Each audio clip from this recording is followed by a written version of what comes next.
All the titled men in the house, please, the next music coming is for you. Mr. DJ, if you are ready, give it up for Nils and also USA and all the titled men in the house. DJ, music please. This is Mr. Chief Nze Akajugo. You know, today is the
USA.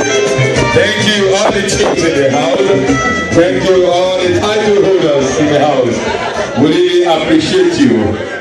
Now, ladies and gentlemen, it is time to bring in all the fathers in the house. So if you are a father to be, if you are a grandfather, the next music coming is for you. Now guys, I will need you guys to clear the dancing floor because I don't want the daddies to step on you guys, okay? Thank you guys. Now Mr. DJ, if you're ready, give it up for all the fathers in the house.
Oh yes, a big no. You got a big phone, right? I need the industrial vacuum cleaner. You got a big phone? To come and suck up all this money, that is so one. Okay. Now, ladies and gentlemen, the next group I'll be calling will be the #1 Igbo community group here in the state of Maryland, Olu Provincial Union. And I put this microphone to my good friend and brother, Engineer Paul Obonna, to help me to usher in the members of this enviable association. Over to you. No PU. Una otoshi buoni bimma. Una otoshi Georgia. You know, so we don't have to waste our guests' time. So because Imana ne woyo usure no gala. Because we are joining Akajugo na Ute Akajugo. You know, so because no all no here, no PU. I may no menala because Ogaha a work lion clock on so piano because no PU Mandan outside Mandan on a corridor Mandan on inside because piano kind of one line okay you're very good waste the time because we all know.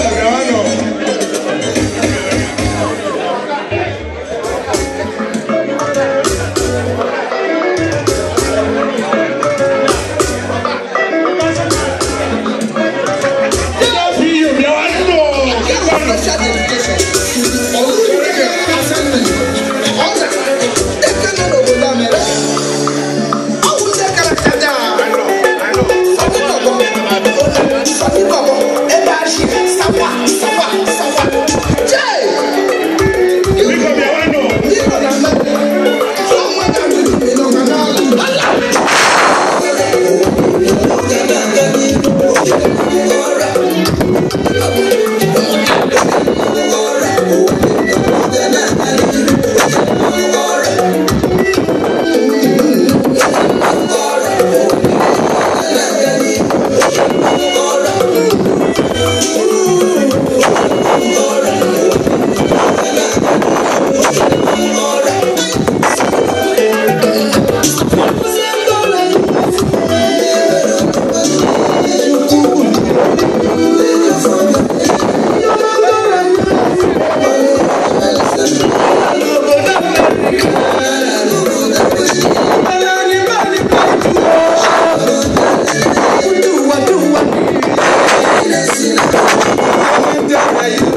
Thank you. Thank you, my wonderful people. Thank you, OPU.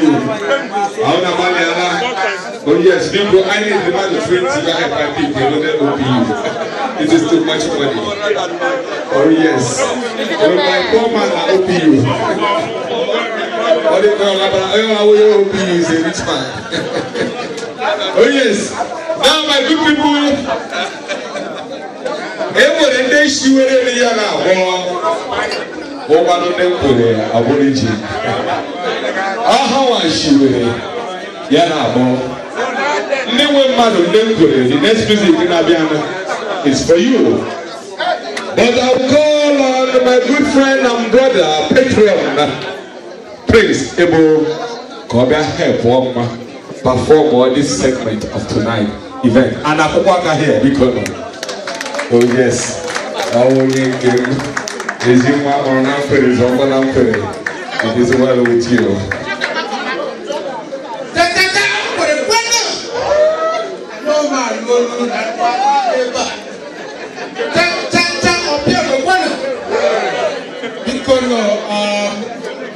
I got put out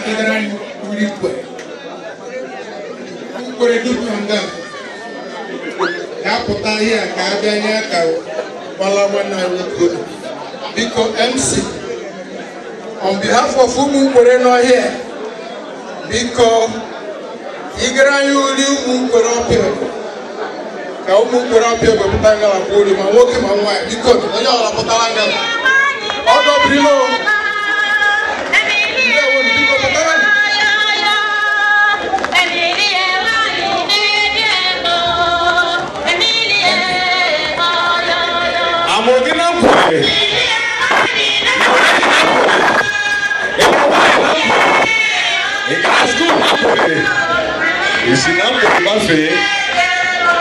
This is your time. Oh yes.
Thank you.